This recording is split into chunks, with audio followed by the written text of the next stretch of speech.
அனைவருக்கும் அஸ்ஸலாமு அலைக்கும் வரஹ்மத்துல்லாஹி வபரகாத்துஹு. ஏக இறைவனின் அமைதியும் சமாதானமும் என்றென்றும் உங்கள் அனைவர் மீதும் நின்று நிலவட்டுமாக, ஆமீன். நாம் இன்னைக்கு என்ன சமைக்க போகிறோன்னா, சிக்கன் கறி கொண்டு வரட்டா, ஐக்கி கோழிக்கறி கொண்டு வரட்டா.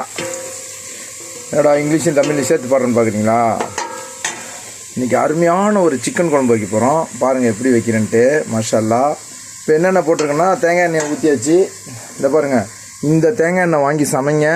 சமையலுக்காக உள்ள தேங்காய் எண்ணெய் சூப்பராக இருக்குது, நல்ல டேஸ்ட்டாகவும் இருக்குது. எண்ணெயை ஊற்றிட்டு பட்டை, கிராம்பு, ஏலக்காய், கொஞ்சம் மிளகு, கொஞ்சம் சீரகம், கொஞ்சம் பெருஞ்சீரகம், கொஞ்சோண்டு கரிஞ்சீரகம் போட்டு விட்டு, அப்புறமா இந்த பட்டை, கிராம்பு, ஏலக்காயெல்லாம் போட்டுட்டு அப்படி பொரிஞ்சு வரும்போது வெங்காயத்தை போட்டாச்சு.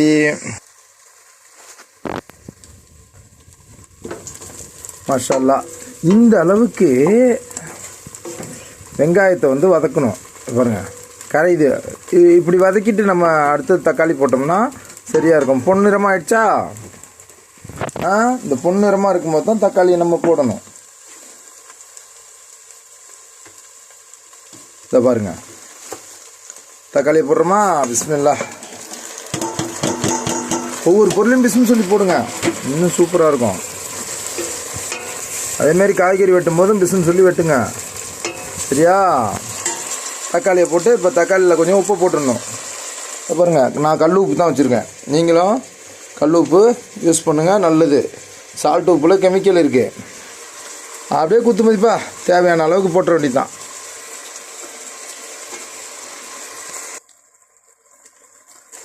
தக்காளி இந்த அளவுக்கு குழ குழன்னு வேகணும். வெந்துருச்சா? இப்போ தக்காளி வெந்த பிறகு 1 டீஸ்பூன் மஞ்சத்தூளை கொட்டணும். மஞ்சத்தூள் போட்ட உடனே அதை நல்லா கிளறி விடணும். கிளறிட்டோமா? ஓகே. அடுத்தது 1 டீஸ்பூன் அளவுக்கு மிளகாத்தூளை கொட்டணும். கொட்டியாச்சு. ஒரு 1.5 ஸ்பூன் போடுவோம்.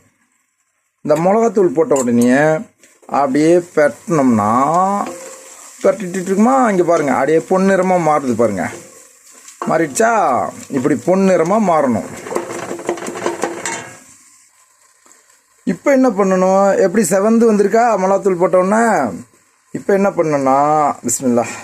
இங்கே பாருங்கள், 2 ஸ்பூனு 1 கிலோ கோழிக்கு இஞ்சி பூண்டு. இஞ்சி பூண்டை போட்டோன்னே, இந்த இஞ்சி பூண்டில் தான் விஷயமா இருக்குது. பாருங்கள், இங்கே பாருங்கள். அப்படியே கம்மன்னு வாசனை கிளம்புது பாருங்கள். மாஷா அல்லாஹ். இந்த இஞ்சி பூண்டுடைய இந்த வாசனை அதில் போட்ட உடனே அந்த பச்சை வாடை போகும்போது அது ஒரு விதமாக அந்த மஞ்சத்தூள் மிளகாத்தூள் போட்டுட்டு தான் நீங்கள் இஞ்சி பூண்டு போடணும். அதுக்கப்புறமா தான் ஆஹா ஆஹா ஆஹா, என்ன மனம், என்ன மனம். இப்போ தான் தயிரை ஊற்றணும். இப்போ தயிரை ஊற்றிட்டு என்ன, இந்த டைமில் தான் கோழியை போடணும். இப்போ என்ன பண்ணணும்னா, என்ன போட்டிருக்குன்னா, கருவேப்பிலை, புதினா, மல்லி, இது 3யுமே நறுக்கி உள்ளே போட்டாச்சு. இதை போட்ட பிறகு இதை போட்டு கிண்டக்கூடாது, இப்படி மேலோட்டமாக போட்டு வச்சுட்டு அதுக்கப்புறமா உருளைக்கிழங்க போடணும். உருளைக்கிழங்கு தோலோடு தான் போடணும். நீங்கள் தோலை செதுக்கிட்டு போட்டிங்கன்னா வாய்வு, தோலோடு போட்டிங்கன்னா அந்த வாய்வை எடுத்துடும். தோல் வந்துட்டு சேர்ந்து வெந்துச்சுனாக்கா வாய்வு நமக்கு இருக்காது. ஆமாம், மூட்டு வலி, முதுகு வலி, மூட்டு பிடிப்பு, அந்த பிடிப்புலாம் வராது. உருளைக்கிழங்கு தோலோடு சாப்பிட்ணும். இப்போ போட்டோமா? அதுக்கு அடுத்தது கோழியை உள்ளே இறக்கிட்ட வேண்டியதான். கழுவி வச்ச கோழியை இறக்கிட்டோமா? இப்போ அப்படியே பெரட்டும் போது என்ன, லேசாக தண்ணியை ஊற்றி, அதிக தண்ணி ஊற்றக்கூடாது, லேசாக தேவையான அளவுக்கு தண்ணியை ஊற்றி, அந்த தண்ணியில் என்ன, இங்கே வரேன், இங்கே ஒரு நிமிஷம். சிக்கனை போட்டு பெரட்டிட்டோமா? இந்த ரேஞ்சில் இருக்கும்போது எப்படி இருக்குது பார்த்தீங்களா? பார்க்கும் போதே எச்சு ஊறும். இங்கே பாருங்கள், இது சிக்கன் மசாலா 2 ஸ்பூனு, அவ்வளோதான். அதிகம் போடக்கூடாது. 1 கிலோ கறிக்கு தண்ணி ஊற்றி அலசிக்கலாம். அடுத்தது கரம் மசாலா அதுக்குள்ளே கரம் மசாலா அது இதில் கொட்டி வச்சுருக்கேன். அது ஒரு டீஸ்பூன் அளவு அப்படி தூவி விட்டுட்டு வேணுமா மிளகு ஜீரகம் போட்டுக்கணும். ஏன்னா நான் மிளகு ஜீரகத்தை முழுசாக போட்டிருக்கேன். ஆனால் இப்போ இந்த நேரத்தில் நீங்கள் மிளகு ஜீரகத்தூள் அரைச்சி வச்சுக்கிங்க.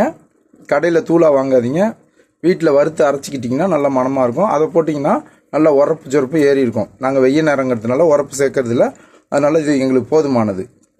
இந்த மாதிரி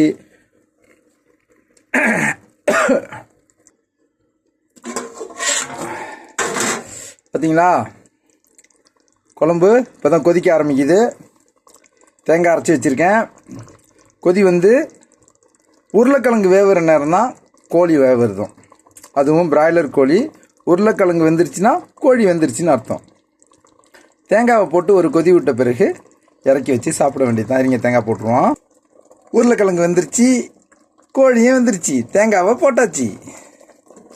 இப்போ தேங்காவை போட்டுட்டு அதை அலசின தண்ணியை தேங்காய் தண்ணியை ஊற்றியாச்சு. அவ்வளோதாங்க. இப்போ என்னன்னா ஒரு கிண்டு லைட்டாக பாருங்க. வந்துருச்சு. அவ்வளோதான், முடிஞ்சு போச்சு. நீங்கள் பரோட்டா கடையிலலாம் சால்னா சாப்பிடுவீங்களா, அது மூர்த்தி கபையில் இந்த மாதிரி தான் இருக்கும்.